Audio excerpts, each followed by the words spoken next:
Thus, a brand new claim upon $10,000 worth of real goods of value was accomplished with absolutely $0 of the bank's or anybody else's money.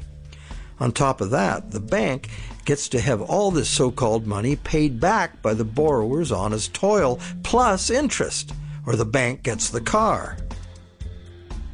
Magic like this is usually seen on stage. So now let's examine what happens if the seller deposits her check in a different bank. Won't that require a transfer of existing bank funds from the buyer's bank to the seller's bank? Perhaps, but it will almost certainly never be anywhere near the whole amount because, in effect, the banking system functions as one bank. To illustrate, let's add another transaction to this scenario. That same day, the seller's bank made a similar loan to a little old lady who bought a mega home theater system. The electronics store deposited her check at their bank. The electronics store's bank made a similar loan that was deposited at the original borrower's bank. And when all the various balances were settled, the banks didn't owe each other anything.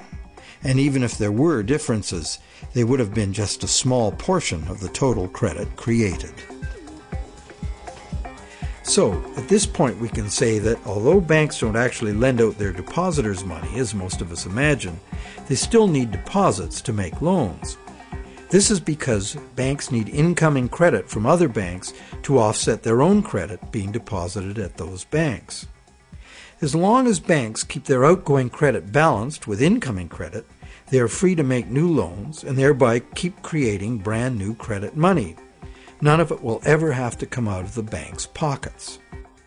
The bank is free to invest its own funds in corporate and government bonds and whatever other instruments their charter allows.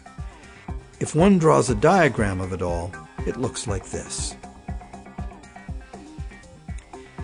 The interest governments and corporations pay the banks on their bonds is paid by us.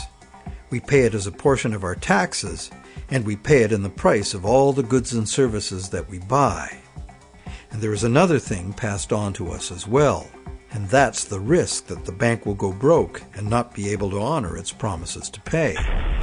Now you may wonder, how can a bank go broke if it doesn't put any money up in the first place? What have they got to lose? The answer to that question is that banks differ from counterfeiters in that the banks are legally allowed to create new money, but only by certain rules of accounting. Banks can only create money by entering a borrower's payments and collateral as an asset on the positive side of the ledger, balanced on the negative side by the loan, or what the banks call the deposit liability created by the bank. When the borrower defaults on the payments, the asset pledged as collateral is seized by the bank and sold. In a declining market, when repossession is most common, the new lower value of the asset doesn't cover the bank's liabilities, which were based on the previous higher value. This shows up as a loss on the bank's books. When foreclosures are rampant, as in a collapsing real estate market, much of the value of the bank's collateral simply evaporates as home prices drop, exposing the bank to huge losses. In truth, it's all just numbers, created out of thin air. But banks must adhere to the dictates of these numbers, and the consequences of bank arithmetic gone wrong can include economic standstill, social disintegration, total financial chaos, lawlessness, starvation, and war.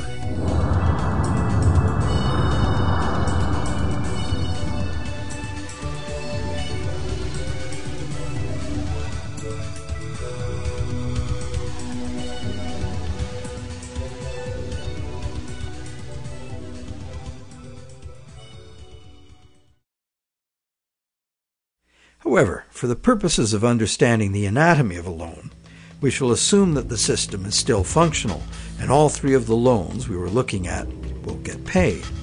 The end result is that not $1 of existing money has changed hands, but $30,000 of new bank credit has been created and spent into the money supply, and each of the three banks gets to collect interest on $10,000 of it. Is creation of this brand new $30,000 really an act of fraud, like counterfeiting? The obvious difference is that the banking system is legal, regulated by government and disciplined by the courts to follow the rules of accounting. Another difference is that there is no obvious victim, like the person getting caught with a counterfeit bill. Banks argue that the buyer and the seller both got what they wanted and agreed to, so where is the fraud? And if there was a fraud, who lost out? Well, to determine that, let us list who got what out of the deal. The borrower got the item he desired on terms he willingly agreed to. He may curse his decision later as he struggles to make the interest payments, or he may live happily ever after, thankful he got the loan. The seller got an increase in bank credit, which she's been conditioned since childhood to think of as her money in the bank. She's confident that she'll be able to spend it in turn, and she will. So, as far as the seller is concerned, she has been paid in full. She's happy. So who, if anyone, suffered as a result of the deal? Is there another party to this transaction we've overlooked? Well, there's also the bank that gets to collect interest on a promise to pay money. That's the business they are in and usually do very well by. And anyone else? Well, where did the car come from? It came from the world of real things. Natural resources, energy, and labor were expended to produce it. What if we consider the hidden party to be society at large and the natural world from which all things ultimately come? Because the brand new bank credit money didn't just sit there, it got spent into the general circulation in the real world. It's the real world that ultimately gets the new money in exchange for its car. This new money might stimulate new production, temporarily enlarging the economy, making lots of people happy.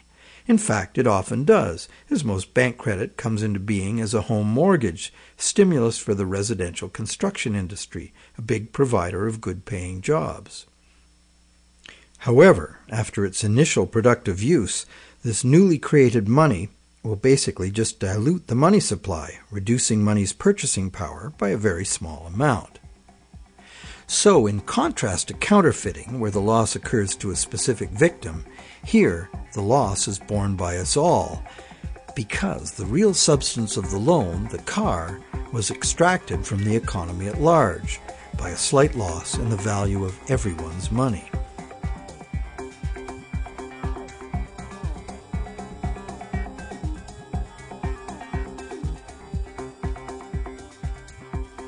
To continue our comparison of bank credit with counterfeiting, counterfeit cash eventually gets detected and removed from circulation, causing a direct loss to whoever accepted it.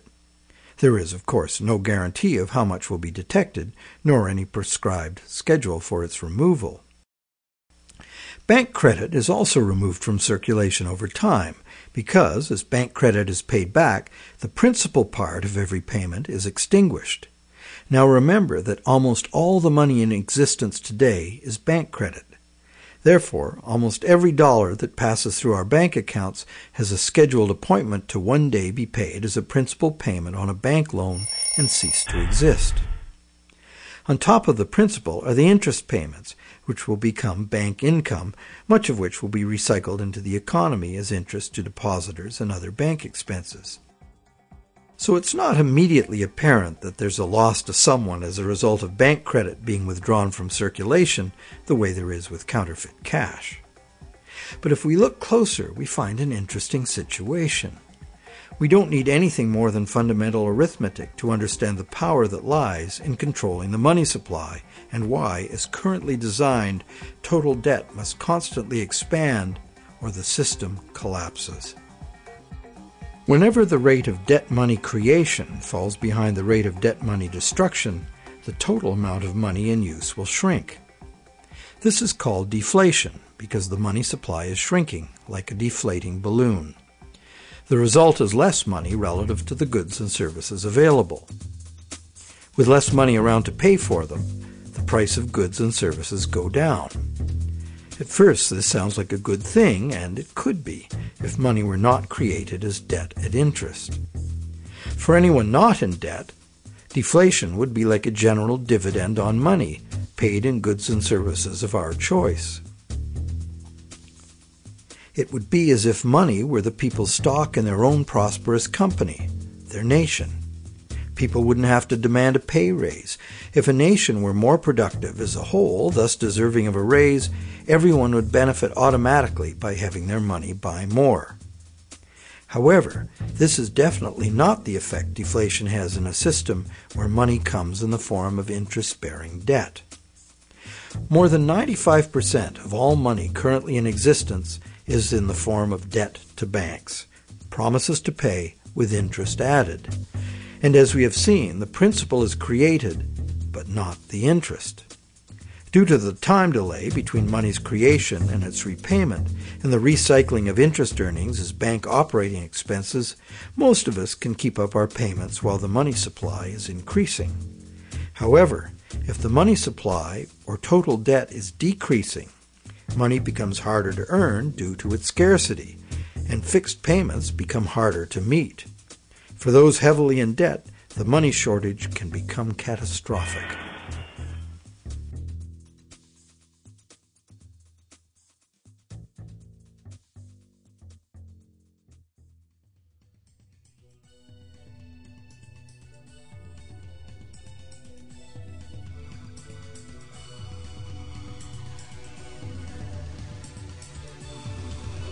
Unfortunately, the psychological effects of falling wages and prices rapidly accelerate the process, as borrowers, including large businesses, lose confidence in being able to repay loans, so that they don't sign up for any. And without new loans to replace old loans, the money shortage rapidly gets worse, resulting in a decrease in jobs and purchasing power, even in the midst of abundant resources and productive capacity. This dismal spiraling math makes mass foreclosures inevitable. Prices plummet as no one wants to spend their money. Shrinking values destroy the value of loan collateral, causing banks to write off huge losses. Some even close their doors. Consumer and business confidence is lost. Rampant economic and social dysfunction follows.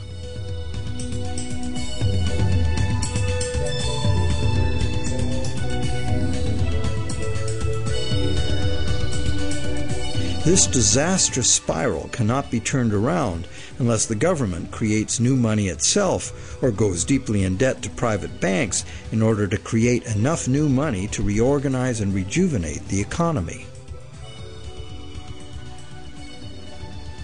The most familiar example of this is the stock market crash of 1929. The psychological fallout of the stock market collapse resulted in less borrowing and thus less new money. The Federal Reserve did nothing to correct the resultant deflation, and by 1932 the money supply had been reduced by a third. Countless people were evicted from their homes because the money to make their mortgage payments simply ceased to exist. Then, in 1932, Franklin Roosevelt became the U.S. president. Roosevelt's New Deal set out to restore the economy by restoring the money supply.